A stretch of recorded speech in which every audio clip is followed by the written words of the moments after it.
Hello everyone, Swami Vivekananda institute में आपका एक बार फिर से स्वागत है। जून 2023 का जो 2023 का जो एग्ज़ाम था वो हमने डिस्कस किया वेरियस पार्ट्स में।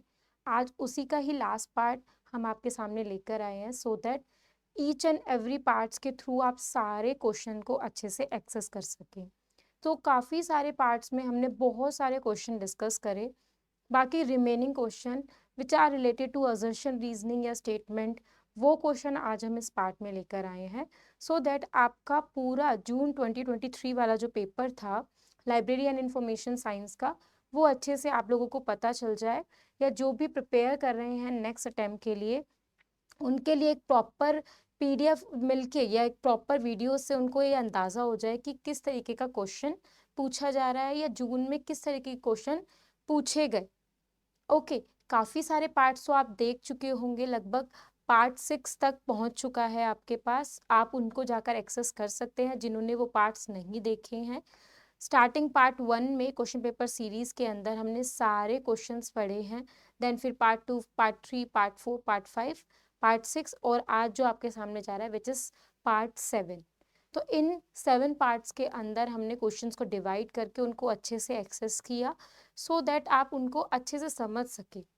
ठीक है, किस तरीके से उन क्वेश्चन को अटेम्प्ट करना है ये सीखा, किस तरीके के 7 क्वेश्चन आ रहे हैं, उनका क्या डिज़ाइन फॉलो किया जा रहा है, किस तरीके से, क्योंकि अगर आप मैच करके देखेंगे 2017 का पेपर, 2016 का पेपर, उससे पेपर और इस वाले पेपर का पैटर्न बिल्कुल ही डिफरेंट है। आफ्टर 2021 के बाद से डिफरेंट पैटर्न फॉलो होने लगा है जिसमें डिफरेंट पैटर्न के क्वेश्चंस और शामिल किए गए हैं। ऐसा नहीं है कि बिल्कुल ही चेंज कर दिया गया है वही सिस्टम, बट थोड़ा सा चेंज उसमें आया है। तो उस चेंज के बारे में आपको पता होना चाहिए कि किस तरीके के क्वेश्चन अब पूछे जाते हैं। ठीक है, तो ये क्वेश्चंस डिस्कस करने का मेन मोटिव यही था कि किस तरीके का question library information science UGC net के पेपर में आ रहा है या पूछा जा रहा है। इनको देख के आपको ये भी पता हो जाता है कि आप जो टॉपिक के ऊपर पर्टिकुलर टॉपिक पढ़ रहे हो या तैयारी कर रहे हो, चाहे आज आपने लाइब्रेरी एसोसिएशन स्टार्ट किया, उस पे क्या क्वेश्चन आ रहे हैं, उस यूनिट या पर्टिकुलर कोई यूनिट आपने स्टार्ट कर रखी है यूजीसी नेट की, उसमें क्या क्वेश्चन आ रहे हैं वो इसके अंदर आता है। ठीक है, so UGC NET library and information science question paper part 7। Okay, next इसमें जो सबसे पहला हमारा क्वेश्चन आ रहा है विच इज मैचिंग क्वेश्चन। इसमें हम सबसे पहला जो क्वेश्चन लेकर आ रहे हैं वो मैचिंग रिलेटेड है। काफ़ी बार हम मैचिंग रिलेटेड क्वेश्चंस को डिस्कस कर चुके हैं कि किस तरीके के क्वेश्चन मैचिंग के अंदर आते हैं या मैचिंग में पूछे जाते हैं। ओके, सो यहाँ पे भी आपको मैचिंग दे रखी है, किस अकॉर्डिंगली ये करना है।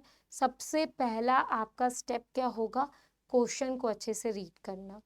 देन सेकंड स्टेप, उसके अंदर जो फर्दर ऑप्शंस दे रखे हैं उनको पढ़ना। देन उसके बाद जो नीचे ऑप्शंस दे रखे हैं जिसमें आपका आंसर है बेसिकली कि कौन सा क्रोनोलॉजिकल ऑर्डर करेक्ट है, वो आपको इसके अंदर दिया जाएगा।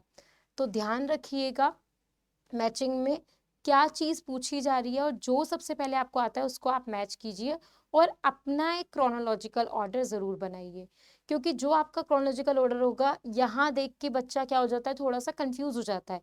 इसके अकॉर्डिंग फिर वो अपना आंसर प्रिपेयर करता है जो कि गलत चीज़ है। आप इनके अकॉर्डिंग पहले अपना एक आंसर तैयार कीजिए, उसको यहाँ साइड में लिखिए। देन जो करेक्ट ऑप्शन बन रहा है उसके साथ उसको मैच कीजिए। देन अगर कहीं पे भी थोड़ा सा डिफरेंस आ रहा है क्वेश्चन में, आपको लग रहा है कि ये थोड़ा ख़राब है या गलत है, दोबारा से उसको एक बार अच्छे से एक्सेस करो, एक बार अच्छे से पढ़ो, इंग्लिश में पढ़ो, हिंदी में पढ़ो। देन उसको आप पर्टिकुलर मार्क करो। ठीक है, क्योंकि पर्टिकुलर क्वेश्चन में आपको गलती नहीं करनी है, अच्छे से अटैम्प्ट करना है। अच्छे से जब हम उसको पढ़ते हैं तो उसका आंसर हमें कहीं ना कहीं मिल ही जाता है।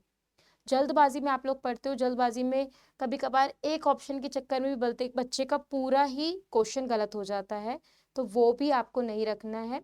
ठीक है, ध्यान से क्वेश्चन को अच्छे से एक्सेस करना है। तो आइए इसको पढ़ते हैं। Match list 1 with list 2। List 1 को लिस्ट 2 से मैच कीजिए, जो भी जिसका करेक्ट ऑप्शन आ रहा है। पहले हम पढ़ते हैं लिस्ट 1 के कंपोनेंट्स क्या क्या दे रखे हैं। ए दे रखा है आपको ट्रेंड्स, ये इसी का ही पार्ट आ रहा है नीचे, तो इनकेस अगर आपको लग रहा हो कि वो उसका पार्ट है, वो उसका पार्ट नहीं है, इसी का ही पार्ट नीचे आ गया है बाय डिफॉल्ट। ओके, बी आपका ए ओनली ट्रेंड्स तक है, बी करंट अवेयरनेस सर्विस है, सी ट्रांसलेशन सर्विसेज है और डी इलस्ट्रेशंस है। ये 4 ऑप्शंस दे रखे हैं, यानी कि टाइप्स दे रखे हैं चीज़ों के। सोर्सेज के अंदर क्या क्या इन्फॉर्मेशन के टाइप्स आते हैं या तरीके आते हैं सर्विसेज में बनाया जाता है। उनके सामने उनकी थोड़ी सी एक्सप्लेनेशन दे रखी है कि ये क्या है, क्या चीज़ें हैं। पहला एक्सप्लेनेशन बता रहा है आपको diagram, pictures, photography, cartoon, slides, films और रिकॉर्डिंग। फिल्म्स और रिकॉर्डिंग यहाँ का पार्ट है, ठीक है। Saving time of the researcher bye crossing over the language barrier, barrier भी यहाँ का पार्ट है, यहाँ पर आएगा। Third is providing the content page of recent issue of periodicals. Fourth is significant developments of the past year of a particular field. थोड़ा सा पढ़ के कहीं ना कहीं आप लोगों को अंदाजा हो गया होगा, काफी बच्चों को पता चल गया होगा कि किसका क्या मैचिंग हो सकता है। तो हम जो भी कंपोनेंट्स हमें लगते हैं पहले हम उनको मैच कर देते हैं। फॉर एग्जाम्पल अगर आप इस ऑप्शन के ऊपर ध्यान दें, saving time of the researcher bye crossing over language barrier, एक आपको डॉक्यूमेंट दे रखा है स्पेनिश लैंग्वेज के अंदर, उसको आपने हिंदी में क्या कर दिया, ट्रांसलेट। तो उससे क्या हो गया, रिसर्चर का टाइम बच गया, लैंग्वेज बैरियर उसकी इंफॉर्मेशन एक्सेस के बीच में नहीं आया। ऐसा नहीं हुआ कि स्पेनिश में होने के चक्कर में वो अपना सोर्स एक्सेस नहीं कर पाया, तो वो किसकी वजह से ओवरकम हुआ, ट्रांसलेशन सर्विसेज के लिए। तो लैंग्वेज बैरियर यानी कि भाषा रिलेटेड, ये भाषा संबंधी कोई भी अगर हमारे बीच में रुकावटें आ रही है सोर्सेज को एक्सेस करने के लिए, तो वो हम किससे सॉल्व कर सकते हैं, उसका ट्रांसलेशन प्रोवाइड करके। इंग्लिश डॉक्यूमेंट को हिंदी में कन्वर्ट कर दो, बंगाली को हिंदी में कन्वर्ट कर दो, या हिंदी की डॉक्यूमेंटेशन को बंगाली लैंग्वेज में कन्वर्ट कर दो। इफ़ यूज़र वांट, जिस अकॉर्डिंग जिस लैंग्वेज में यूज़र आपसे इंफॉर्मेशन चाहता है, ज़्यादातर जो लैंग्वेजेस चलती है, जो कॉमन लैंग्वेजेस है which is Hindi and English, वो सब लोग एक्सेस कर लेते हैं, तो ज़्यादातर ट्रांसलेशन इनमें प्रिपेयर किए जाते हैं।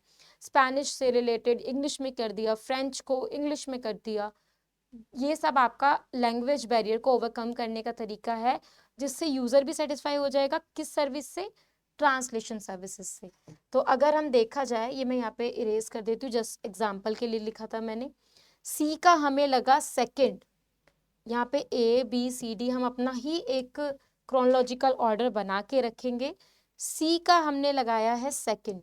चलो हम देख लेते हैं अगली चीज़ें, ठीक है। अगर आपने ध्यान दिया हो फर्स्ट ऑप्शन पे, diagram, pictures, photography, cartoon, slides, films, recording, ये सब टर्म्स किसके अंदर आती है, data related to illustration.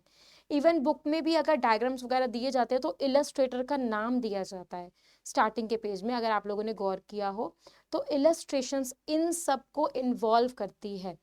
Illustrator जब भी किसी का नाम आ रहा है यानी कि उसमें डायग्राम, मैप्स रिलेटेड जो भी इंफॉर्मेशन है वो देने वाला वो इलस्ट्रेटर है। तो illustrations is related to your first option, diagram, pictures, photography, image, cartoon, slides, films, recordings. Okay, easy थे ये दोनों टर्म्स, इसलिए हमने पहले इन्हें एक्सेस किया, विच इज डी। डी का हमें लग रहा है फर्स्ट। अभी तक हम इस पे नहीं गए और आप लोगों को भी नहीं जाना है, क्योंकि यहाँ पे जाके कंफ्यूजन स्टार्ट हो जाएगी। दो आपने कर लिए, क्या पता दो से भी आ सके, बट मैं स्टार्टिंग से आपको कह रही हूँ कि आपको पूरा इसको लेके चलना है, पहले पूरा अपना क्रोनोलॉजिकल ऑर्डर प्रिपेयर करना है। सो अगर देखा जाए हमारा बचते हैं 2 options, first is trends, second one is current awareness services. Okay, तो करंट अवेयरनेस सर्विसेज मैंने आपको पढ़ा भी रखा है, प्रीवियस वीडियो में डाल भी रखा है बहुत पहले, CAS, विच इसके अंदर उसमें से कौन से दो ऑप्शन सुटेबल हो गए एक बार पढ़ लेते हैं। Providing the content page of a recent issue of periodical, significant developments of past year for a particular field. नाम से ही पता चल रहा है करंट अवेयरनेस सर्विसेज, यानी कि रीसेंट इशू का पीरियोडिकल का कंटेंट पेज आप प्रोवाइड कर रहे हो। करेंटली जो रिसेंट इशू आया है, जो अभी चल रहा है डॉक्यूमेंट, उसके बारे में आप अवेयर कर रहे हो यूजर को, that is current awareness services. तो बी का जो ऑप्शन बन रहा है वो थर्ड है। देन लास्ट ट्रेंड्स का, ट्रेंड्स यही होते हैं significant developments of the past year for a particular field.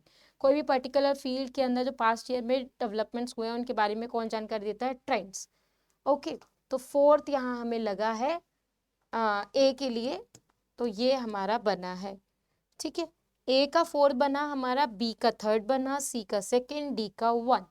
Okay, किसी किसी के दो, किसी को दो अच्छे से पता हो, दो नहीं पता हो, दो में कंफ्यूजन हो सकती है। तो अगर देखा जाए तो सी और बी और सी एंड डी आपका बहुत इजी था, आराम से बच्चा हिंदी में या खुद से एक्सेस करके इसको आंसर कर सकता था। तो अगर सी का ऑप्शन देखे, सी का ऑप्शन सेकंड सिर्फ एक जगह ही है, तो यहाँ पे बच्चे का लक चल सकता था, वो उस चीज से भी ओवरकम कर सकता था कि यही ऑप्शन उसका करेक्ट है। बट अगेन मैं आपको कह रही हूँ, क्योंकि कभी कभार एक ऑप्शन की वजह से भी आपका क्वेश्चन गलत हो सकता है, तो फिर भी आपको पहले पूरा अपना क्रोनोलॉजिकल ऑर्डर प्रिपेयर करना है फुल ऑप्शंस का, देन उसको मैच करना है। ओके, तो यहाँ पे पहला ऑप्शन दे रखा है ये, सेकंड ये, थर्ड ये, फोर्थ ये। जब सी का सेकंड उसमें है, डी का फर्स्ट भी इसी में है, इसमें भी था, बी का थर्ड इसमें और इसमें भी है, तो ए का फोर्थ उसमें, ए का सेकंड है, इसमें ए का फोर्थ है। तो एक दो चीज से हो सकता था बच्चों को कंफ्यूजन, बट जो हमारा यहाँ पे करेक्ट ऑर्डर निकल के आया, which is fourth, third, second, first, which is the last one. Yes, so ये आपका करेक्ट ऑप्शन है,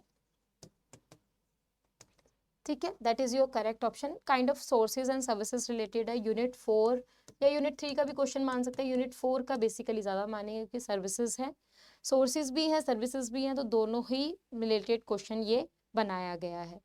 इस तरीके से आप क्वेश्चन को एक्सेस करेंगे तो बहुत अच्छे से वो एक अच्छे से आपको उसका एक आंसर सामने ही दिख जाएगा, ठीक है।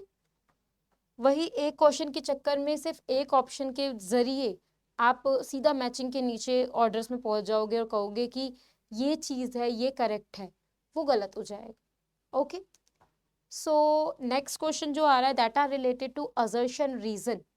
असर्शन रीजन का ये क्वेश्चन आ रहा है जो कि जून 2023 में पूछा गया। ओके, सो असर्शन क्या कह रहा है पढ़ लेते हैं। यहाँ पे तो आपको प्रॉपर वो क्वेश्चन भी दे रखा होगा कि given the below statement assertion reasoning में आपको पूछना है, वो भी पढ़ेंगे और यहाँ पे भी पढ़ेंगे अच्छे से, क्योंकि यहाँ तो क्वेश्चन का ही मेन जो है रोल है, ठीक है। असर्शन कह रहा है आपको, असर्शन क्या है, a user is a systematic study of information requirements of user in order to facilitate meaningful exchange between information system users which is now preferred over library survey। a user एक ऐसा systematic study है information को ज्ञात करने का या पाने का, या उसकी इंफॉर्मेशन रिक्वायरमेंट्स को पूछने का और एक्सचेंज करना इंफॉर्मेशन सिस्टम एंड यूजर्स को ज़्यादा प्रेफर किया जाता है ओवर लाइब्रेरी सर्वे।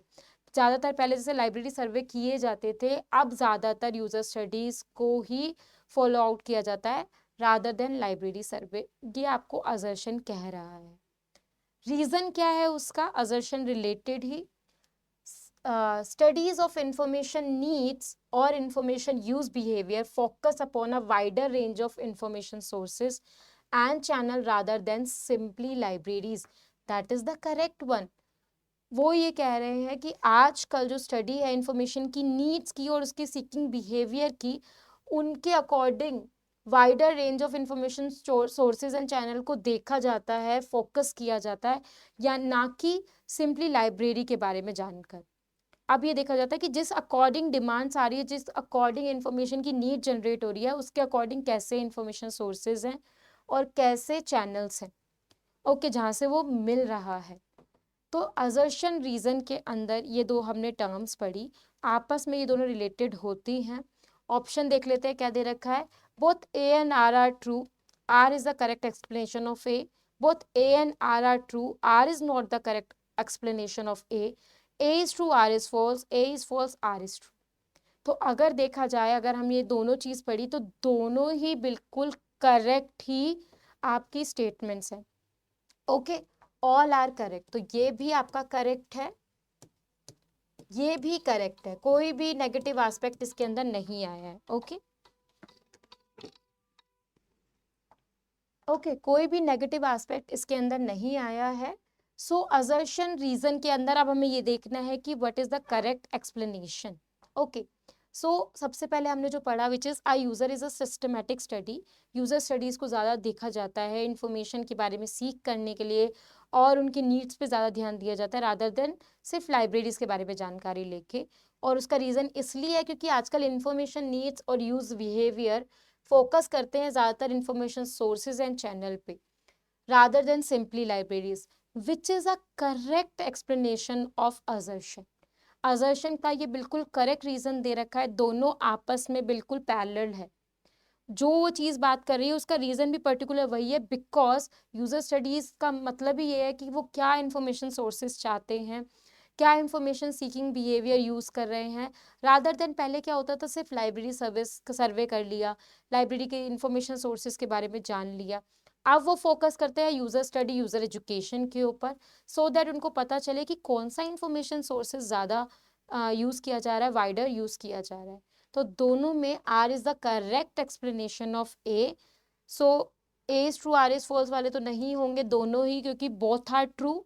यहाँ पे हमारा सुई थोड़ा वो हो जाता है बच्चों का कि कौन सा सही होगा, क्योंकि ट्रू तो दोनों ही है, इसमें दोनों जगह ट्रू दे रखा है, बट इसमें दे रखा है R is the correct explanation of A, R is not a correct explanation of A. So हमने जो डिसाइड किया कि हमारा ऑप्शन होगा विच इज ऑप्शन ए, क्योंकि वो उसकी करेक्ट एक्सप्लेनेशन है। इवन काफ़ी बच्चे कहते हैं कि ये उनको डिफ़िकल्ट लगता है, बट ऐसा नहीं है। जब आप दोनों स्टेटमेंट्स को अच्छे से पढ़ोगे तो आपको पता चल जाएगा कि कौन सी एक दूसरे के पैरेलल है, सेम रीज़न बता रही है, और कौन सी बिल्कुल ही अलग जा रही है। ठीक है, तो इसको भी ध्यान से पढ़ना है, यहाँ पे तो सबसे ज़्यादा ध्यान से पढ़ना है, क्योंकि यहाँ तो आपको डेफिनेशंस प्रॉपर दी गई है, रिजर्शन रीज़न दिया गया है, उनके अकॉर्डिंग आपको आंसर देना है। ओके, थर्ड भी हमारा टाइप ऑफ इसी के क्वेश्चन में आ रहा है विच इज स्टेटमेंट रिलेटेड। यहाँ पे कोई इंटरडिपेंडेंट नहीं होता है, एक स्टेटमेंट है और एक स्टेटमेंट सेकंड है। स्टेटमेंट फर्स्ट जो आपको कह रहा है which is history of libraries must be study in relation to the educational social economical political institution of a society. Statement one कह रहा है कि जो हिस्ट्री है लाइब्रेरी की वो किसके अकॉर्डिंग स्टडी करी जानी चाहिए, या तो एजुकेशनल पर्पस पे, सोशल सामाजिक, आर्थिक, पॉलिटिकल, ठीक है, राजनीतिक इंस्टीट्यूशन ऑफ अ सोसाइटी। इस सोसाइटी समाज के अंदर इन तथ्यों के ऊपर आपकी हिस्ट्री ऑफ लाइब्रेरीज को स्टडी किया जाना चाहिए। That is your statement one. Statement second आपको कह रहा है the library kept itself abstain from developing on interlink relation with the society. Library ने अपने आप को मतलब दूरी बना के रखा गया है, अपने डेवलपमेंट्स इंटरलिंक करना किसके साथ, सोसाइटी के साथ। दूसरी स्टेटमेंट्स थोड़ा सा नेगेटिव एस्पेक्ट लेकर आई कि लाइब्रेरी सोसाइटी के साथ जो परस्पर उसका जो संबंध है वो नहीं डेवलप करती अच्छे से। ये स्टेटमेंट सेकंड है। तो हालांकि यहाँ पे आपको एकदम पता चल रहा है कि क्या चीज़ सही है क्या चीज़ गलत है। पहले हम अपने वो देख लेते हैं options. Both statement one and statement second are true. Statement 1 and statement 2 are false. Statement 1 is true but statement 2 is false. Statement 1 is false but statement 2 is true. तो अगर देखा जाए first statement is very true, correct है बिल्कुल। Okay, क्योंकि history of libraries must be study in relation with in ये जो 4 aspect दे रखे हैं इनके अंदर ही उसकी स्टडी होनी चाहिए। That is the correct one. And the second one ये गलत चीज़ है, क्योंकि आजकल तो लाइब्रेरीज का मेन वर्क ही वहीं से चल रहा है। Information society, knowledge society, that are interlinked, वो होती है सोसाइटी के साथ, और ये मना कर रहे हैं। दैट इज ये बिल्कुल गलत है, दैट इज फॉल्स करेक्शन। तो दोनों तो ट्रू नहीं हुई, दोनों फॉल्स भी नहीं हुई। Statement one is true, yes, statement second is false, ये आपका करेक्ट ऑप्शन हुआ। Statement one is false but statement second is true, that is not the correct option. तो यहाँ पे ऑप्शन 3 जो है that is your correct one. Okay, statement 1 जहाँ पे ट्रू है, स्टेटमेंट सेकंड वहाँ पे थोड़ा सा गलत दिया हुआ है उसकी एक्सप्लेनेशन या उसके बारे में। ओके, आगे बढ़ते हैं। नॉर्मल क्वेश्चन आ रहा है, question number 4। Which of the following is a call number of the text book cataloguing manual AACR second by RC Sehgal. RC Sehgal के अकॉर्डिंगली इनमें से कौन सा कॉल नंबर करेक्ट है? ठीक है, कॉल नंबर मतलब यहाँ पे बुक नंबर भी साथ में दिया गया था इनके अंदर। और बात करें अगर हम इसमें देखें कि ये बता रहे हैं हमें टेक्स्ट बुक, और वो उसका नाम क्या है, cataloguing manual AACR by RC Sehgal. ठीक है, सो इसके अंदर अगर देखा जाए तो आपको पता ही है, एक सेकेंड, ऑप्शंस 025 000, तो वो कॉल नंबर DDC के अकॉर्डिंग ही प्रिपेयर है। 020 लाइब्रेरी इंफॉर्मेशन साइंस का है। 025 कैटलॉगिंग क्लासिफिकेशन के अंदर आ जाता है cataloguing. 025.32 that are related to cataloguing manual AACR second. फिर ये साइड में क्या आ रहा है, ये सब में कॉमन है, that means number is the correct one. But ये जो बुक नंबर है यहाँ पर है आपका main challenge.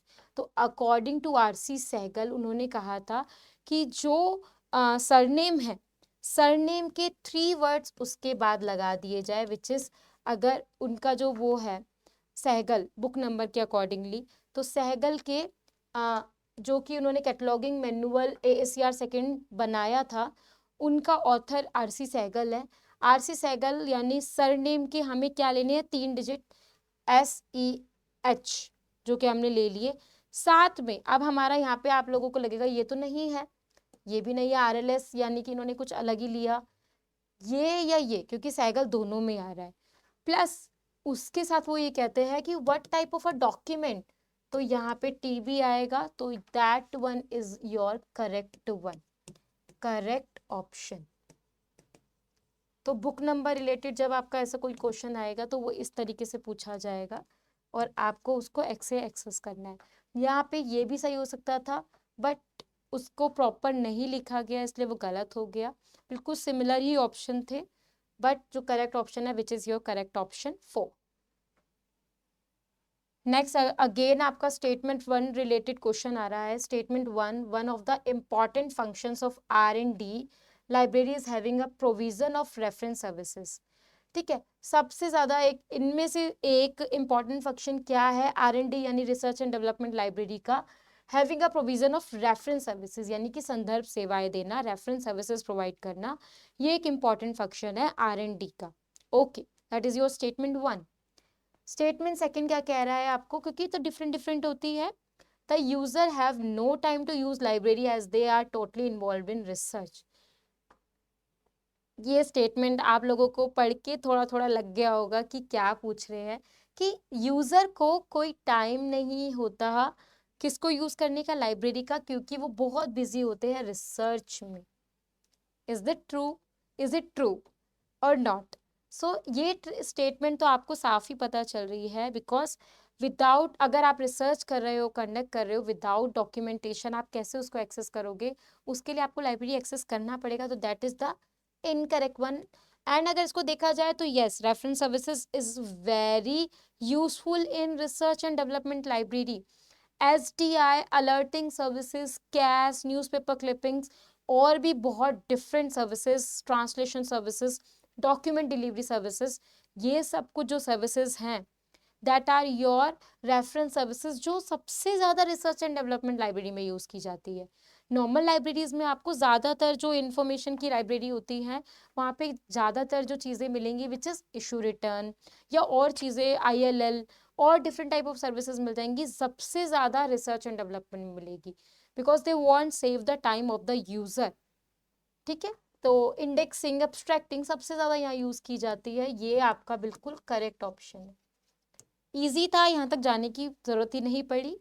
Both statement 1 and are correct तो नहीं है, statement 1 and statement 2 are incorrect भी नहीं है। Statement 1 is correct, okay, but statement second is incorrect. ये हमारा आंसर है, ये वाला हमारा आंसर नहीं है। ओके, सो ऑप्शन 3 यहाँ पे आपका आंसर है।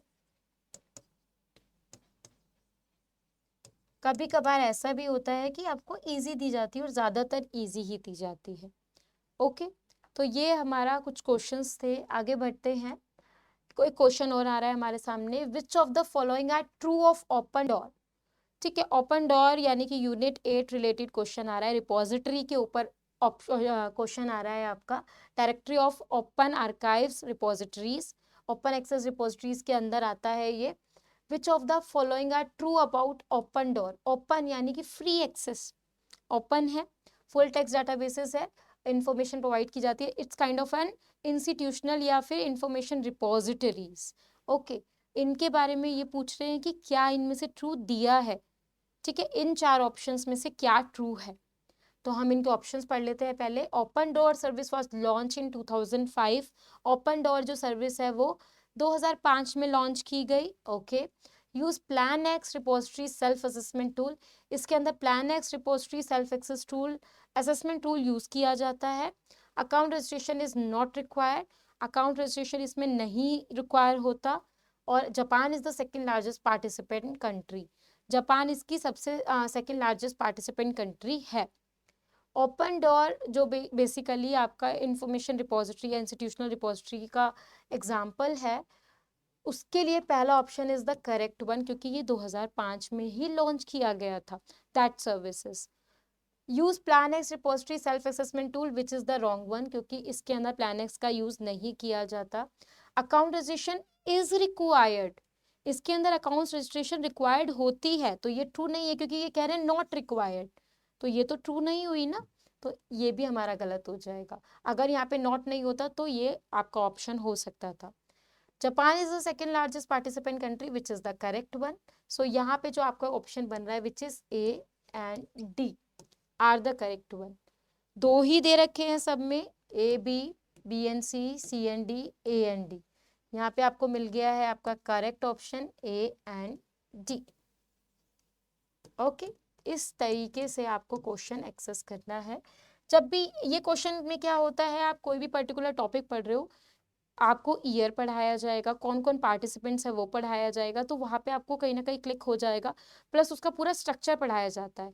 तो ये सारे टॉपिक्स भी मैं प्रिपेयर कर रही हूँ, टाइम टू टाइम आपके सामने आते रहेंगे, क्योंकि सिलेबस भी काफ़ी है, ईच एंड एवरी टॉपिक्स के बारे में आपको बताना है, तो टाइम टू टाइम सब चीज़ आपको इसी चैनल पे मिलेंगी। ठीक है, तो स्टे ट्यून। आगे बढ़ते हैं।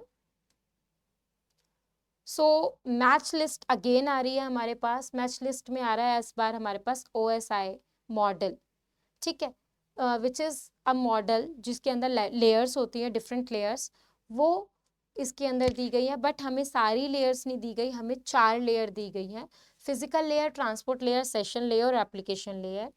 और उसके सामने उसके मीनिंग्स दिए हुए हैं कि किन लेयर का क्या काम है, वो पढ़ लेते हैं।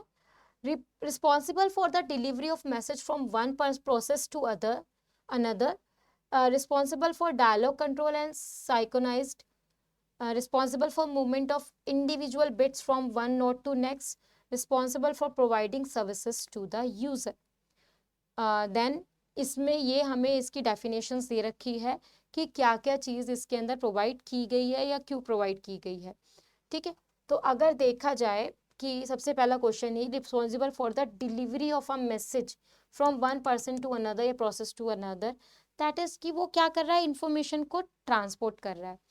नाम से ही या पूरा एक तरह से पता ही चल रहा था कि that is related to transport layer. तो अगेन हम अपना एक प्रोवाइड कर लेते हैं कि क्या किसका है, तो हमें यहाँ पे लग रहा है बी का फर्स्ट। ओके, नेक्स्ट हम देखते हैं responsible for dialogue control and synchronized, which is related to your session layer.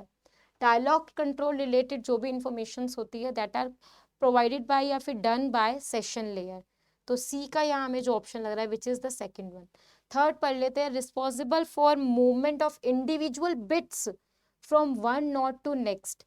Individual bits को एक नोड से दूसरे नोड तक पहुंचाना, that is the work of physical layer, क्योंकि ये फिजिकल टास्क है, नोड्स यानी बिट्स को मूव करवाना है, इंडिविजुअल बिट्स को हर जो वायर्स के अंदर से नोड्स होते हैं उसके अंदर, तो ये मूवमेंट आपकी हमें लगी physical layer which is in third option. Okay, and the last application layer responsible for providing services to the user, सामने ही है which is application layer, fourth one. तो ये बना हमारा ए का थर्ड, बी का फर्स्ट, सी का सेकंड, डी का फोर्थ। अगर देखा जाए तो ये आपको ऑप्शंस दे रखे हैं, इसमें से अगर हम मैच करें, ए का थर्ड इस बीच में दे रखा है, बी का 1 भी सेकंड और 3 में दे रखा है, सी का सेकंड यहाँ पर है ऊपर और डी का फोर्थ, ये that is your correct option. ये हमारा क्रोनोलॉजिकल ऑर्डर है। यहाँ पे ऑप्शन जो थे वो बहुत कॉम्प्लेक्स दे रखे थे, अगर आप ऑप्शन के थ्रू उसको सॉल्व करते तो गलत हो सकता था आपका क्वेश्चन। तो इसीलिए विदाउट क्वेश्चन के अकॉर्डिंगली आप अपना पहले खुद से इन्फॉर्मेशन बताएं, क्योंकि ओएसआई मॉडल के ऊपर बहुत बार क्वेश्चन आते हैं इसकी 7 लेयर्स के ऊपर, डिफरेंट लेयर्स पे, तो वो आपको अच्छे से प्रिपेयर करना है। And our last question is which of the following are communication network, इनमें से कौन से कम्युनिकेशन नेटवर्क है, यानी कि संचार रिलेटेड नेटवर्क हैं। ओके, पहला ऑप्शन दे रखा है, अच्छा इस क्वेश्चन में भी हमें ट्रू मतलब पॉजिटिव स्टेटमेंट ही दे रखी है, कोई नॉट वगैरह नहीं है, तो हमने क्वेश्चन अच्छे से पढ़ लिया है कि ये इनमें से कौन से हैं, यही पूछ रहे हैं वो हमसे। First is public data network, second is integrated services data network which is ISDN, okay, developing library network DELNET, public telephone network. ठीक है, तो अगर इसमें आपने एक्सेस किया हो that are related to unit 7 question, ठीक है, ये तो लाइब्रेरी नेटवर्क है, ये तो नहीं होगा, कम्युनिकेशन नेटवर्क की बात हो रही है। ठीक है, public data network, public telephone network में जो करेक्ट है that is your public data network, ये नहीं है।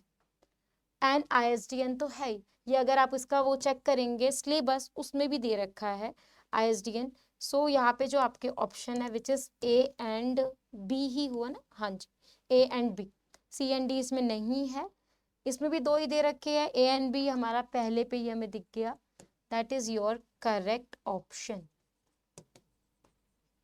ठीक है, इसी के साथ आपका जो जून 2023 का जो क्वेश्चन है पेपर, सारे क्वेश्चन उसके ज़्यादातर क्वेश्चन हमने उसमें इजीली करके ऐसे सॉल्व करके पार्ट्स के थ्रू आपके सामने पहुंचा दिए हैं।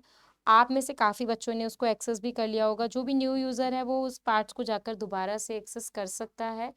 इस तरीके से हमने उसमें प्रिपेयर करे हैं सो दैट कोई भी डाउट अगर आपको आ रहा है, बहुत सारे कमेंट्स देखने को मिल रहे हैं आजकल डिफरेंट वीडियोस में, पुरानी वीडियोस बच्चे जब एक्सेस करते हैं तो वो अपनी क्वेरीज डालते हैं कि उनको इस टॉपिक पे और इन्फॉर्मेशन चाहिए या और कोई टॉपिक पे, आप लोग भी डाल सकते हो, कमेंट सेक्शन में लिख सकते हैं कि आपको वीडियो कैसा लगा, किस वीडियो में क्या चीज़ समझ नहीं आई, आप वो भी पूछ सकते हो, कोई अनदर टॉपिक के बारे में इन्फॉर्मेशन चाहिए आप वो भी पूछ सकते हो, मैं उसके ऊपर भी डिटेल वीडियो बनाऊंगी फिर।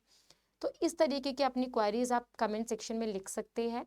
बाकी ईच एंड एवरी टॉपिक जो UGC net library information science के सिलेबस में आपको दिया गया है, वो सब टॉपिक आपका यहीं पे एक्सेस होगा, तो और कहीं नहीं जाइएगा, यहीं पे रहिएगा, आपको सारा टॉपिक यहाँ पे एक्सेस किया जाएगा। ठीक है, सो काफ़ी सारी वीडियोस बन के जा चुकी है, काफ़ी सारी इन मेकिंग है, धीरे धीरे करके आपके सामने आ जाएंगी, सारे टॉपिक्स कवर करवाने की मैं भरपूर कोशिश करूंगी। आप लोग भी चैनल को सब्सक्राइब कीजिए, लाइक कीजिएगा एंड वीडियो को शेयर कीजिएगा। Stay tuned, thank you so much.